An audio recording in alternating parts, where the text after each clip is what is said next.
Sir चीता game के अंदर ऐसे बहुत सारे हादसे हुए हैं जिसमें लोग जो है अपने घर को डिपॉजिट पे लेकर उसके बाद जो है यहाँ से चीता गेम से भाग गए। एक ही घर को बहुत सारे लोगों को डिपॉजिट पे दिया जा रहा है, उसके बाद वो लोग पैसे दे के भाग जा रहे हैं और इस तरीके का फर्जीवाड़े में वकील भी शामिल है जो एक ही जगह पर अनेकों बार एग्रीमेंट बनाता है। इसको लेकर क्या करना चाहिए लोगों को, इसका क्या सलूशन है? क्योंकि बहुत सारे लोग जो अपने फिक्स्ड एक अमाउंट को चाहते हैं कि भाई इससे उनकी कमाई हो, उनको कुछ इनकम हो, ताकि वो लोग जो है हैवी डिपॉजिट पे घर लेने के बाद रेंट पे छोड़ के उस पैसे से अपना प्रॉफिट चलाते हैं, जिनके लोगों का घर बसर चलता है। तो आप क्या कहेंगे? बहुत सारे लोगों का सोसाइटी के वजह से जो है पैसे डूब गए। सोसाइटी में एक घर के साथ जो इंसिडेंट हुआ, क्या कहेंगे आप? सबसे पहली चीज़ तो ये है, अगर कोई मुसलमान ये चीज़ कर रहा है तो उसको मुफ्तियान इकराम से, उलमा इकराम से मसला पूछ लेना चाहिए। शरअन इस तरह का करना दुरुस्त नहीं है। उलमा फरमाते हैं सूद में दाखिल है, एक चीज़। दूसरी चीज़, ये प्रोफेशनल हो गया। चलो वो लोग जिनके पास घर नहीं है, किराया देना उनके लिए थोड़ा मुश्किल है इस महंगाई के ज़माने में, अगर वो अपने रहने के लिए कोई घर डिपॉजिट पे ले रहे हैं तो एक अलग मसला है। क्योंकि ज़रूरत है इंसान की, मजबूरी के दर्जे में कुछ ना कुछ उसकी शक्ल हो सकती है। लेकिन इसमें अक्सर बेशतर जो है ना, ये प्रोफेशनल लोग हैं जो इन्वेस्टमेंट कर रहे हैं, और वो इन्वेस्टमेंट करने में सिर्फ लालच में जो है भाई 1 लाख रुपए में हमको 2000 मिलेंगे या 3000 मिलेंगे, इस वजह से ये लोग इन्वेस्टमेंट करते हैं। सिर्फ एग्रीमेंट बनाया जाता है, एक ही स्ट्रक्चर पर कई एग्रीमेंट बनते हैं। सबसे पहली चीज़ ये है कि भाई स्ट्रक्चर आपके कस्टडी में होना चाहिए। जो स्ट्रक्चर का आप एग्रीमेंट बना रहे हो वो स्ट्रक्चर आपके कस्टडी में होना चाहिए। उसके बाद आप किसी को रेंट पे रखते हो तो अलग बात है। यहाँ सवाल ये होता है क्योंकि ये पूरा प्री प्लान षड्यंत्र है, जिसको बोलते हैं ना, एक साजिश के तहत इसको जो है मैनिपुलेट किया जाता है। सारे ब्रोकर अक्सर व बेशतर इसमें इन्वॉल्व हैं। ये बकरे ढूंढते रहते हैं। 2 ग्रोह बना हुआ है, एक मकान वाले का और एक ब्रोकरों का। वो लोग ऐसे घरों को तलाश करते हैं, ख़ास करके जिनके मर्द अरब मुल्क के अंदर है, बाहर हैं, औरतें अकेली हैं घरों में, ज़्यादा चालाक नहीं हैं, ज़्यादा मतलब लफड़े झगड़े वाली नहीं है। ऐसे लोगों को जो है ये लोग अपने शिकार के लिए जो है इस्तेमाल करते हैं। अब इंसानी फितरत में लालच है। ये मस्जिद के लिए 50 रुपया देने जो है ना, इनका जनाजा निकल जाता है। लेकिन लालच में 10 लाख देना, 20 लाख देना, 5 लाख देना आसान है। क्यों? कि महीना इतना मिलेगा। ये टोटली जो चीज़ है ये असल में ब्लैक है, अनऑफिशियली है। कानून में प्रावधान है, किसी को भी घर रेंट पे देना और लेना है तो एक ऑर्डर इशू हुआ था कि सबसे पहले पुलिस वेरिफिकेशन फॉर्म भरा जाए। हर पुलिस स्टेशन में उसका विभाग होता है, एटीसी का जो ऑफिस होता है उनके पास उसके फॉर्म रखे जाते हैं। इसमें कई केस मेरे सामने ऐसे आए, मतलब इनका घर है। अब होता है आमतौर पे लोग ब्रोकर को बोल के रखते हैं कि भाई घर भाड़े पे देना है या डिपॉजिट पे देना है। अब ब्रोकर को पता होता है चाबी किसके पास है, तो वो जब भी लाए किसी को तो चाबी दिखा देते हैं। अब एक केस ऐसा ही है जो जरीना साउल अमित के रोड पे एक मेटा अन्नाची का गाला था। घर किसी अन्नाची का है, वो दुकान वाले, लेकिन बीच में थर्ड पार्टी को खड़ा करके उसको ऑनर बताया गया और एग्रीमेंट बना के 3-3.5 लाख की चद्दर चढ़ गई उसको। अब जाहिर बात है कोई ना कोई घर में रहता है, 15 दिन बाद घर खाली होगा या महीने बाद घर खाली होगा, ये ऑप्शन रहता है। अब ये 15 दिन और महीने के चक्कर में ना घर मिलता है ना पैसा मिलता है। अब वो एग्रीमेंट की, क्योंकि सारा लेन देन कैश के माध्यम से होता है। अब हम लोग को चाहिए, अगर आप वाकई में घर ले रहे हैं तो आप पेमेंट चेक के थ्रू करें या अकाउंट में जो है आप ट्रांसफ़र करें। जो लीगल फॉर्मेलिटीज़ है, अक्सर जो केस नहीं रिकॉर्ड होने की वजह यह है कि सारा लेन देन जो है वो कैश पे है और कोई विटनेस खास करके होते नहीं है। बस वो कोई गया, वो उनका ही आदमी साइन कर दिया और वो खींच तान के जो है 11 महीने कवर कर लेते हैं। 11 महीने के बाद वो एग्रीमेंट की वैल्यू 0 हो जाती है। आप फिर बोले वो पुलिस जो है केस नहीं ले रही, सीआर उस पर रिकॉर्ड नहीं हो रहा। टेक्निकली बहुत सारी गलतियां होती हैं। अब ये लोग जो वाक़यात हुए हैं, सबसे पहले हमारे चीता के में एक जानी मानी हस्ती के घर से ये चीज़ शुरू हुई थी, किसी का नाम नहीं लेना चाहिए। उन्होंने तकरीबन करोड़ रुपए से ज़्यादा का फ्रॉड किया, लेकिन किसी ने भी एफआईआर नहीं की। तो उसके बाद लोगों के लिए दरवाजे खुले। फिर एक बड़ा रैकेट चीता गेम में हुआ, ज़मीन दिलाने के नाम पर, और महीना उस पर इतना मिलेगा उतना मिलेगा। उसमें तकरीबन 4 से 5 करोड़ के ऊपर का इन्वेस्टमेंट हुआ। बाद में वो कंगाल हो गए, उन्होंने हाथ उठा दिया। अभी फरवरी के महीने में जो मामला पेश आया, सोसाइटी से जो गई है समीना परवीन, उसका हस्बैंड, अब कितनी अमाउंट है अल्लाह बेहतर जाने, लेकिन कोई कह रहा है 2 लाख है, कोई कह रहा है 3 लाख है। आपने क्या देख के दिया? स्ट्रक्चर देख, गाड़ी पोंछता है, गाड़ी धोता है, वो औरत जो है स्टोन चिपकाती है लोगों के घरों से, तो वो ले जाके, तो आप इन्वेस्टमेंट कहाँ कर रहे हो? ये तो मतलब सरासर है ना। आदमी लगाए किधर? अगर तुमको सूद ही खाना है तो गवर्नमेंट ने बहुत सारी चीज़ें रखी है, खाओ, गवर्नमेंट के डिपार्टमेंट है। सूद को किराए का नाम दे देने से वो हलाल तो नहीं हो जाता। ये तो गलतियां हैं, लेकिन इसके बावजूद इसकी रोकथाम होना ज़रूरी है, क्योंकि इसमें 2 किस्म के लोग पीछे जा रहे हैं। एक तो जो प्रोफेशनल है उनको जाने दो, लेकिन जो जेन्युइन लोग हैं, जिनको घर की ज़रूरत है, ऐसे लोगों को भी जो है शिकार बनाया जा रहा है। ऐसे कई मामले हैं। अब उसी पे हम लोग वर्कआउट कर रहे हैं काफ़ी दिनों से, और उसी के लिए लोगों को भी देख रहे हैं जो जेन्युइन है, जो प्रोफेशनल नहीं है कि मुझे महीना इतना मिलेगा उतना मिलेगा, ऐसे मामले में हम हाथ नहीं डाल। वो लोग जो घर लेने के लिए गए थे, जिनको घर नहीं दिया गया, जिनके साथ धोखाधड़ी की गई, ऐसे लोग हमारे से कांटेक्ट करें। इंशाअल्लाह उस पर जितनी भी आईपीसी की धाराएं बैठती है, मैं उस पर वर्कआउट किया है, सीनियर एडवोकेट से भी उस बारे में सारे एडवाइस लिए हैं, और इंशाअल्लाह उस पर हम केस भी दाखिल करेंगे। और जॉइंटली जो मामला हो सकता है, इसमें भी हम वर्कआउट कर रहे हैं। जो समीना परवीन वाला है, उसके साथ एक और लेडी गई है, सरफुन्निसा फखरुद्दीन का नाम सुनने में आया है, उसमें भी कुछ मामलात हैं, और भी कुछ मामलात ऐसे हुए हैं। इन सब में जो जेन्युइन लोग हैं, जिन्होंने घर के लिए या किसी को घर का खरीदी बिक्री का पेपर बनाया गया और घर नहीं दिया गया, और जो घर लेने के लिए कुछ मामला हुआ, बोले अभी एक इधर ही जी सेक्टर का, वो खुद के 5 माले का घर है, तो तुझे माले की घर की क्या ज़रूरत है भाई? तो तुम बिजनेस कर रहे थे, और बिजनेस में जो है दोनों चीज़ें होगी। बिजनेस करने से पहले हमको देखना चाहिए भाई, कोई हमसे आके कह रहा है हम इन्वेस्टमेंट कहाँ कर रहे हैं। दुनिया भर की बैंक पड़ी हुई है, दुनिया भर की गवर्नमेंट पॉलिसियाँ हैं। आदमी वैसी जगह करना चाहिए जहाँ पर कोई रिफंड का कोई वो हो।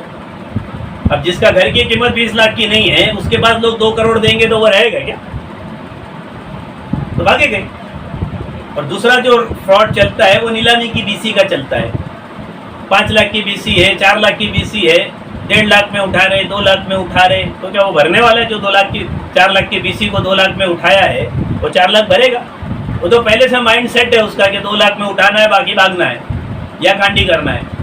क्योंकि अपने यहाँ रिकवरी का कोई कानून परफेक्ट नहीं है, जब तक कि वो उस धारा में आके बैठता नहीं है।